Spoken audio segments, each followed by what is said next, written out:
At first glance, the lush green tea plantation in Kericho and Bomet counties creates a picturesque scene conveying a sense of prosperity.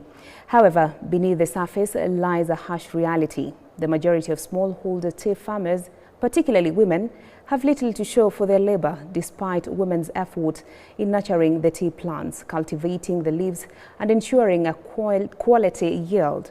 The reward seems to elude the very hands that tend to the crops.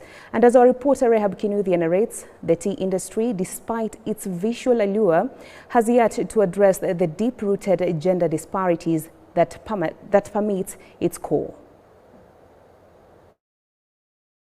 Deep in the heart of Kipsolu village in Kericho County, we meet Edna Korir going about her morning routine before heading to the half-acre tea farm owned by her husband. Her surroundings painting a clear picture of a family struggling to afford even the basic amenities.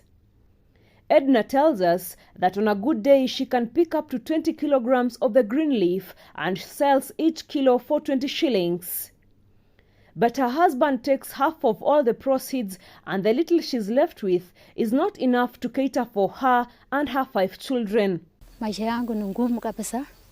Na chai yangu ni kidogo, na tena ninachuna, alafu mzee yangu nachukua kumesa ile pombe, alafu nakupatia mimi 200 tu. Ngine anachukua kumesa pombe. Hawezi kulipa watoto shule. Nakula tu nyumbani, hakuna kabisa. Hawezi kutasaidia mimi kabisa. Sai nanunua tu korokoro moja.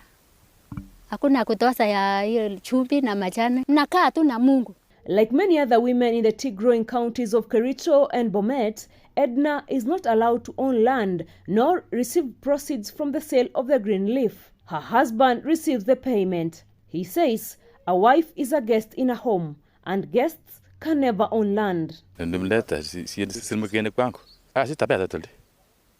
Tapeta namba. Takawaje shamba aje na shamba ni watoto. Mwenye na nini na nini shamba hiyo ni sina watoto. Pengine kama kuna shamba kubwa kweli ningekawia kaka block nipe namba. Lakini kwa vile sina shamba nitakibe kwa mzee na kodi yangu. When the Kenya Tea Development Agency announces substantial tea bonus amounting to millions of shillings, there is a widespread assumption that every small-scale tea farmer will be grinning from ear to ear as they head to the bank.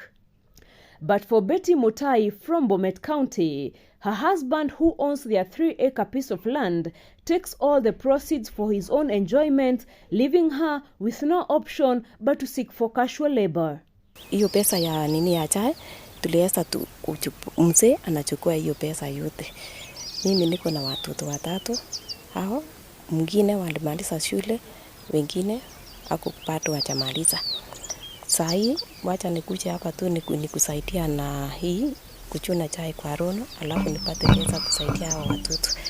Kwa sababu pesa yote anachukua na mzee anakunywa pombe. All these problems start from ownership of land. Because a woman does not own land. It's the mzee who owns land. Machani chata ikilimo nyumbani. Mwenye kuchukua kwa maana hiyo namba iko kwa mzee ni mzee, lakini mwenye kufanya kazi ni mama. So mama atafanya kazi the whole month. Alafu baadaye mzee anaenda kumaliza yote. Most of the young men these days, speaking the truth, is they're not willing to work. But they want to eat.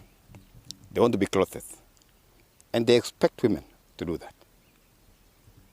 In fact, these women have been made the donkeys of these landlords. Women are really suffering. For the few women who have managed to get work in large-scale tea estates as tea pickers, besides being edged out by mechanization, sanitation is a major challenge to them. Within the vast tea plantations, it is almost impossible to find a sanitation facility, leaving them with no option but to defecate in the bushes and with no decent space to change their sanitary towels during their monthly periods.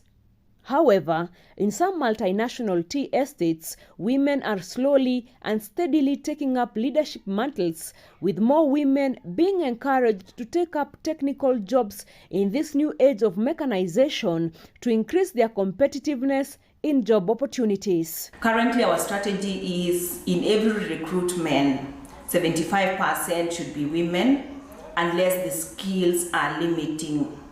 And as I had mentioned, when we look at the technology-based jobs, we rarely get women. So we track how many women applied, how many were shortlisted, then finally how many were recruited. Even as the campaign for women empowerment and gender equality goes on, the fate of most women married to small-scale tea farmers lie entirely at the mercies of their spouses.